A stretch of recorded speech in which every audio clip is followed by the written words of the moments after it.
Ser Podcast.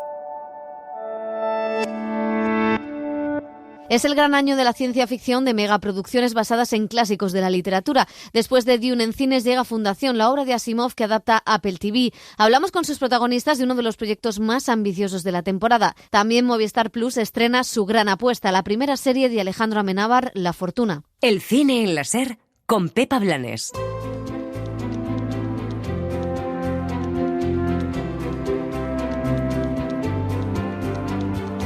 Las series. Y así, aventureros, con esta música que dan ganas de ir a buscar tesoros, abrimos la sección de series de televisión. Dani Garrán, ¿qué tal? ¿Qué tal, Pepa? Muy bien. Y sigue con nosotros, por supuesto, Romero. Y vamos a empezar con el gran estreno de la semana. Es un estreno español y supone el salto a la televisión de un señor que ha ganado un Oscar, ha ganado muchos Goyas, ¿no? Que es Alejandro Amenábar. Sí, ese señor del que usted me habla ha escrito el guión de La Fortuna junto a Alejandro Hernández y dirige sus 6 capítulos. Es una adaptación de la novela gráfica El Tesoro del Cisne Negro, de Paco Roca y Guillermo Corral, y gira alrededor de una nave encontrada por una empresa cazatesoros. Con todos los indicios apuntando a que se trata de los restos de un navío español, un par de jóvenes se embarcan en una aventura burocrática para intentar recuperar el tesoro como patrimonio de su país. El nuevo diplomático del Ministerio de Cultura, un joven motivado y con ganas de aprender, es el que arranca esta expedición. Aquí no necesitamos un diplo. ¿Un qué? Un diplomático. Pero como nos obligan desde Moncloa, tuvimos que convocar la plaza. Pero yo he aceptado este puesto porque iba a ser el asesor diplomático del ministro. Claro, y yo soy el jefe del gabinete y aquí me tienes haciendo de telefonista. Si es que desde la crisis no levantamos cabeza. Claro. Mira, Alejandro, aquí lo que necesitamos son funcionarios. Pero funcionarios, de verdad, que luchen por promover nuestra cultura, no diplomáticos encorbatados. Pues ese joven motivado es Álvaro Mel, el actor que encarna este Tintín moderno como protagonista de un elenco que, al igual que la serie, cuenta con representación de España y Estados Unidos. Carra Lejalde, Manolo Solo y Ana Polvorosa son esos héroes patrios que litigarán junto a Clark Peters contra la empresa Atlantis, con actores internacionales como Stanley Tucci y Tiana Miller. Amenábar desarrolla toda una historia de aventuras para honrar a esos héroes anónimos que son los funcionarios y ahonda en la importancia de cuidar la cultura siempre tan olvidada por nuestros políticos. Yo siempre he admirado mucho a los diplos. Siempre. De hecho, es una carrera que me hubiese gustado hacer, aunque yo no sirvo. Pero muchos otros escritores han llegado a ser grandes diplomáticos, ¿sabes? Y aquí me tienes, de ministro de Cultura, aunque no me dejan hacer nada. La cultura se acabó. Adiós. Este país no entiende que la cultura es lo más importante. Lo es todo. López de Vega, Cervantes, Calderón, Picasso, Dalí, Velázquez, coño, ese es nuestro petróleo. ¿Cuánto vamos a utilizar este corte? Ese es nuestro petróleo que ahora mismo está cotizando a la baja, desgraciadamente. La serie de Movistar Plus fue la única serie que se ha presentado en la sección oficial del Festival de San Sebastián. Allí pudimos hablar con Amenábar, también con algunos de los actores protagonistas. El director nos contaba que quería hacer una historia de aventuras clásica, muy Spielberg, ¿no? Pero sin dejar de mostrar esa idiosincrasia española. Esta es una aventura de despacho. Es decir, le pasan el viaje, el protagonista o los protagonistas hacen viajes muy fuertes y casi diría que épicos, es una especie de lucha de David contra Goliat, pero todo se barrunta en los despachos. Entonces eso te permite jugar a la aventura, sí, pero con pues con decorados que están más a pie de calle. Ese creo que es el punto especial que tiene la serie. Y luego es verdad que igual esto también pasaba en Tesis, que en Tesis estaba jugando con un género que pertenecía muy al cine de Hollywood y estaba metiéndome en la Facultad de Ciencias de la Información y de hecho alguno de los personajes era un compañero mío de clase. Estaba introduciendo algo muy de aquí mezclándolo con algo de allá. Y es verdad que cuando entramos en el mundo español, que además quise contraponer en esta historia al mundo norteamericano, entramos en yo quería que fuera un mundo muy español y que se respirara España. Pues la batalla judicial que presenta la serie enfrenta al Estado español con una empresa feroz estadounidense. Con ello el director quería mostrar no solo la forma de ser o la cultura de los dos países, sino también dos formas de actuar, la del bien común frente al egoísmo. Y en general sí me gusta, ya no solo hablar sobre personajes, hablo sobre las dos culturas que decía antes, la norteamericana y la española. Quería hablar de luces y sombras, no quería hacer una geografía sin más del retrato de los españoles y una crítica al mundo americano americano quería precisamente en esos dos personajes que encarnan Stanley Tucci y Clark Peters estás viendo el interés individual y egoísta y una persona razonable, honesta, que piensa en el bien común, que piensa que las cosas deben hacerse con honestidad. Uno de los grandes temas de la serie, que es transversal a todos los capítulos, es la reivindicación de la cultura como ese petróleo de nuestro país, como escuchábamos a ese ministro interpretado por Carra Erejalde.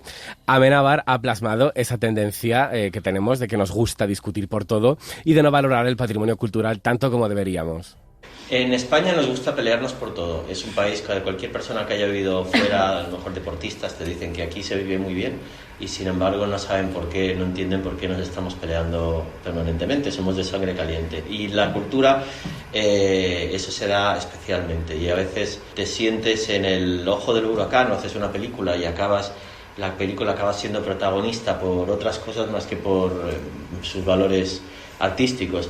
Y creo que posiblemente se deba a que, bueno, cuando tú ves un éxito deportivo fuera, eso no implica un cuestionamiento, una reflexión sobre la sociedad, pero es que las personas que nos dedicamos a la cultura lo que hacemos es comentar la sociedad que nos rodea, y en este país, como se choca por todo, y ahora más que nunca, hables la boca, dices Franco y ya te vienen flechas por la derecha, flechas por la izquierda y flechas del frente. Entonces, quizá por eso los éxitos incluso fuera, que deberían celebrarse como grandes éxitos, como se celebran los grandes éxitos deportivos, aquí pues generan una controversia tremenda.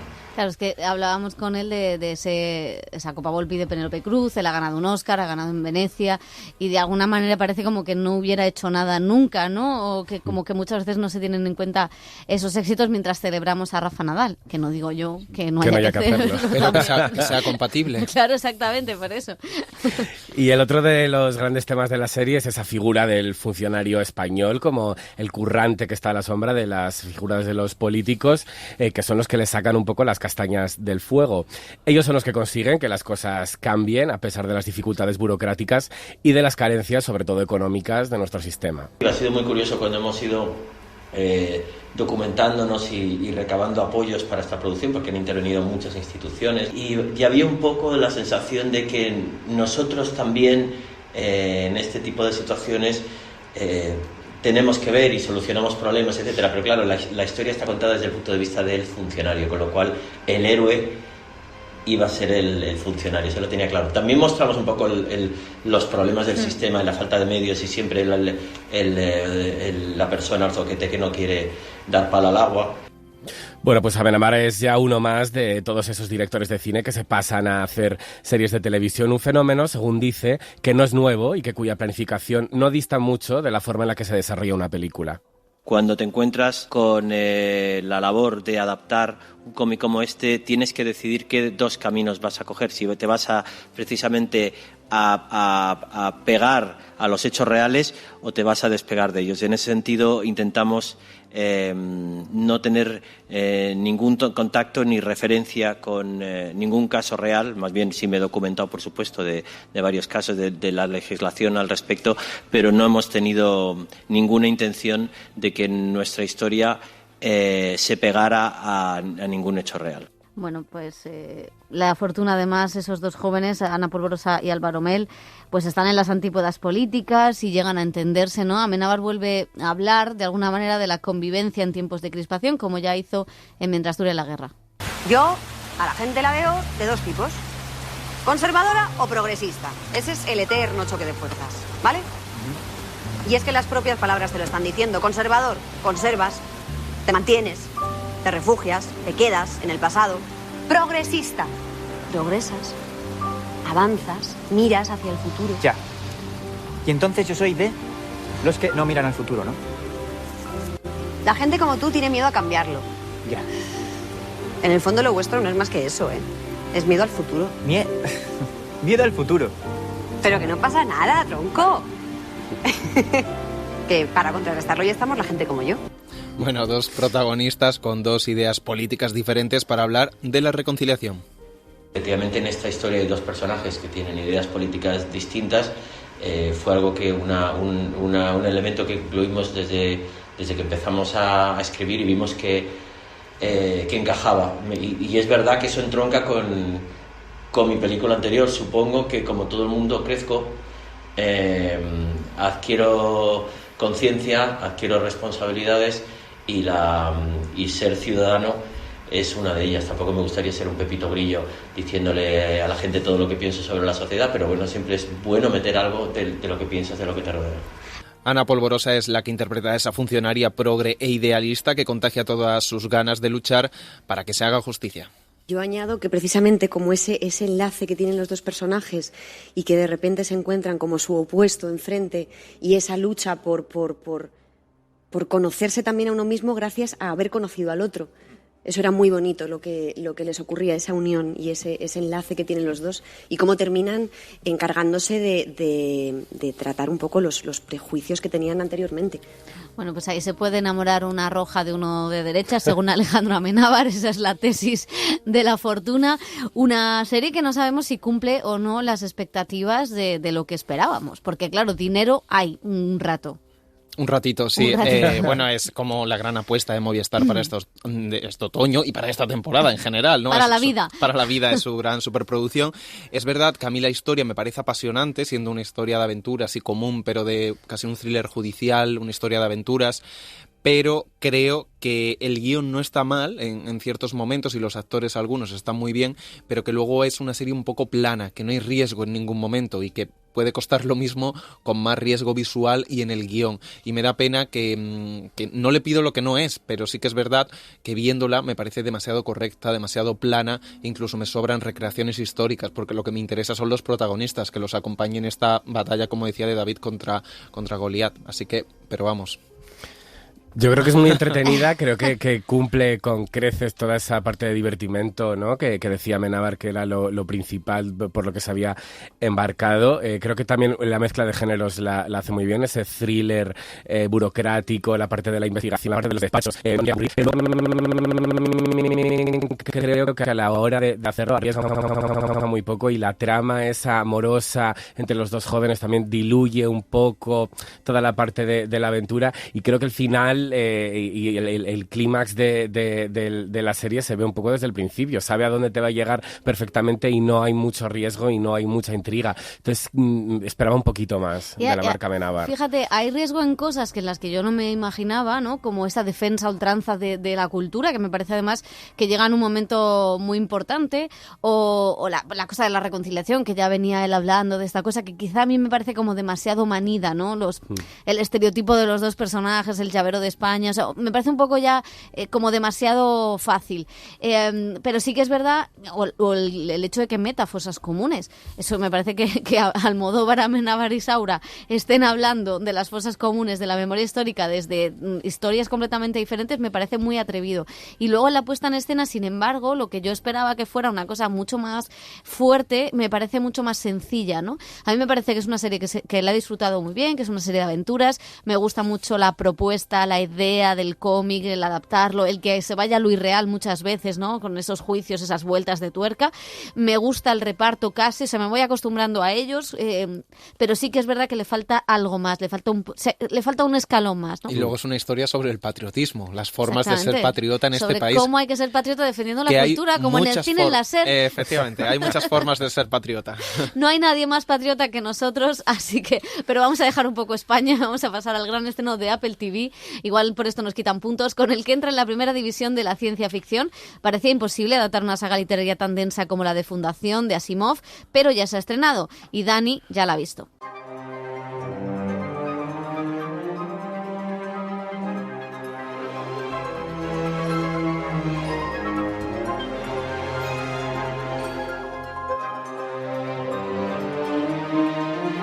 Los primeros libros de Fundación se publicaron en los 50 y fueron motivos de inspiración para títulos desde Star Wars hasta Dune. Con ellos, Isaac Asimov se convirtió en uno de los grandes nombres de la ciencia ficción del siglo XX y desarrolló una ambiciosa saga que rápidamente se convirtió en un clásico. Con sus leyes de la robótica y la forma de aplicar las matemáticas a las predicciones, el autor de origen ruso imaginó toda una galaxia tan ambiciosa como inadaptable al audiovisual.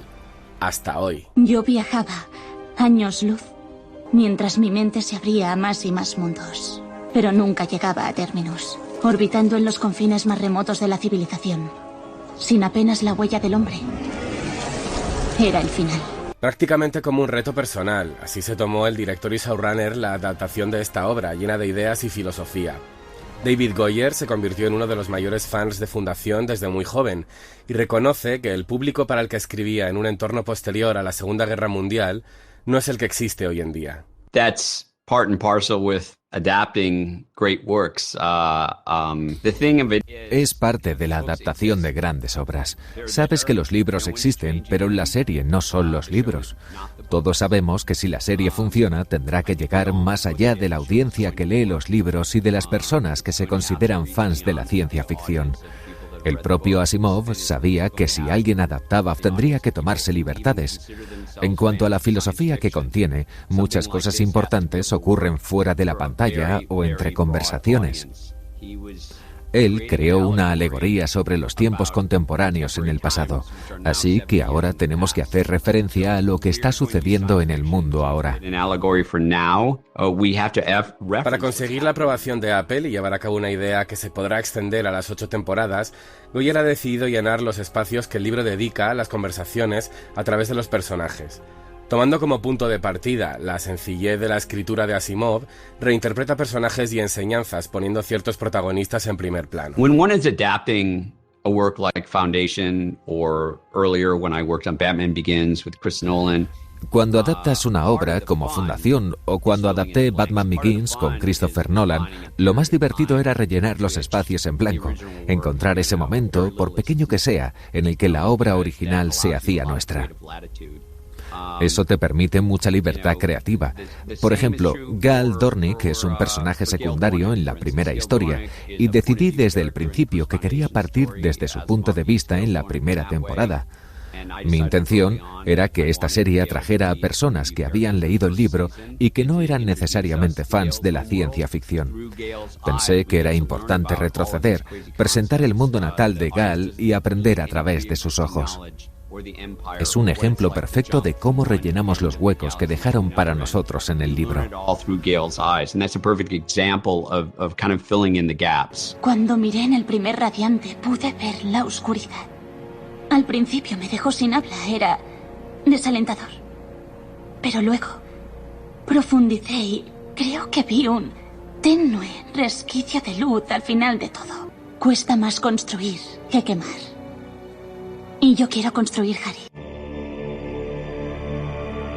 Gal es una de las grandes protagonistas de la saga, una joven matemática que sale de su planeta por primera vez para encontrarse con la complejidad del Imperio y sus mandatarios. La actriz de origen africano Lou Lovell la encarna en la ficción, cambiando así el género del personaje, que en los libros es un hombre. Lo mismo ocurre con Salvor Hardin. Asimov era un humanista convencido, pero sus textos siempre destacaron por la ausencia de personajes femeninos y racializados. Goyer actualiza esta tendencia 70 años después. Yeah, for me that was a no-brainer, and it was the first question that I proposed the Asimov estate. There are virtually no... Para mí fue una obviedad, y fue la primera pregunta que planteé, ya que la historia prácticamente no tiene personajes femeninos, y el primer libro creo que solo hay un personaje menor con un par de líneas. Las mujeres estaban injustamente subrepresentadas en la ciencia ficción en ese momento. Había muy pocas autoras trabajando. La mayoría de ellas estaban dirigidas por un hombre, y obviamente vivimos en un mundo muy diferente. La primera pregunta que planteé a la hija de Asimov, Robin, fue cómo se sentirían si intercambiábamos a Gal y Sauber de género, y me apoyó. Estuvo de acuerdo con esa decisión y sintió que su padre también lo estaría.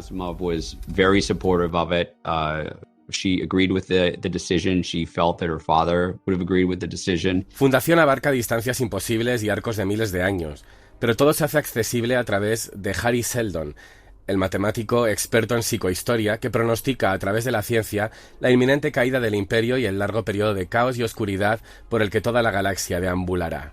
Jared Harris es el actor que la interpreta en la serie de Apple.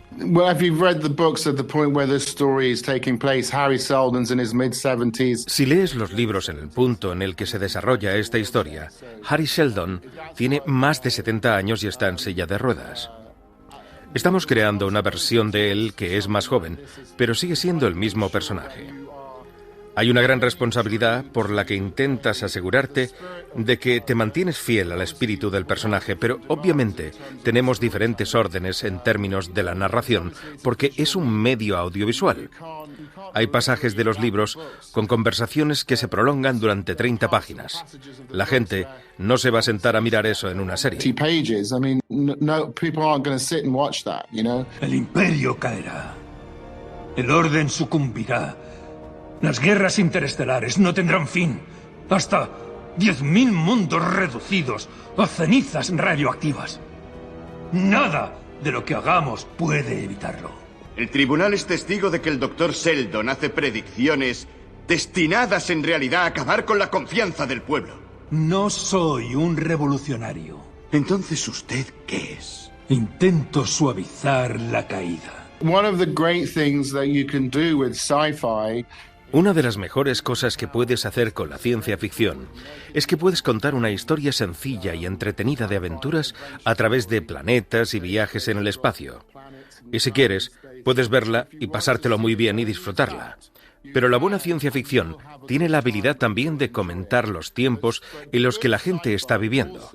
Está muy claro para el espectador cuáles son los paralelismos con la realidad. No intenta transmitir un mensaje deliberado de lo que está sucediendo, pero si miras con atención, verás los paralelismos de inmediato. La fundación original no tiene un villano claro, sino que los protagonistas se enfrentan a una gran institución, el Imperio, que se resiste a reconocer su decadencia.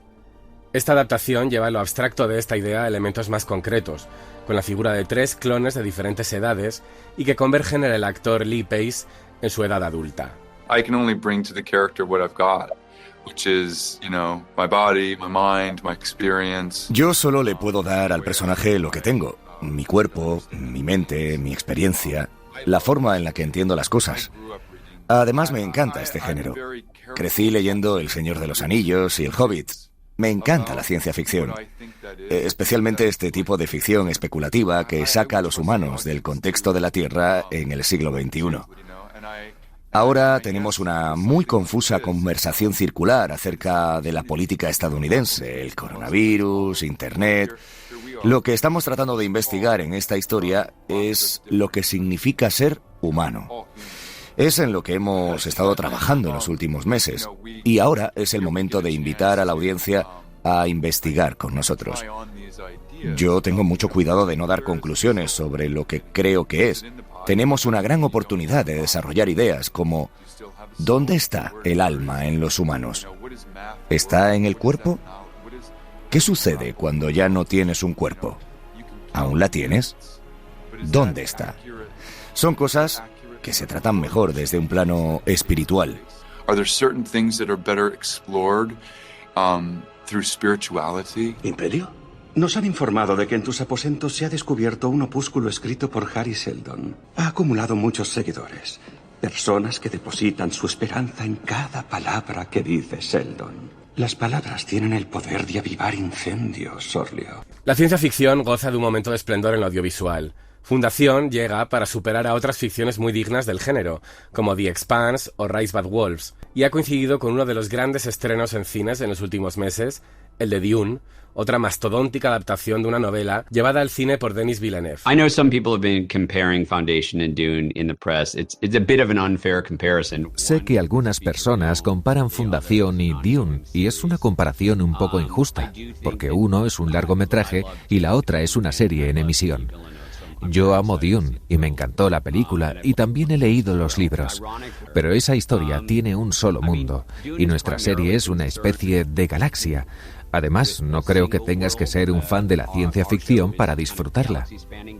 Creo que ambos pueden existir y hay gente como yo que es fan de Dune y de Fundación y después de décadas por fin podemos verla en pantalla grande. After decades and decades, both of them are being brought to screen. They don't cannibalize one another.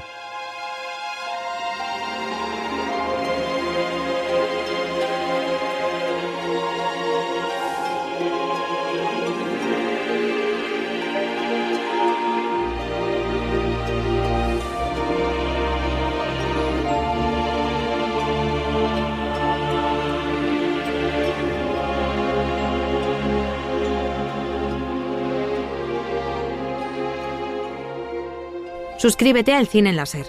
Escúchanos en directo en la SER los sábados a las 7:30 de la mañana y los domingos a las 3 de la madrugada. Cadena SER.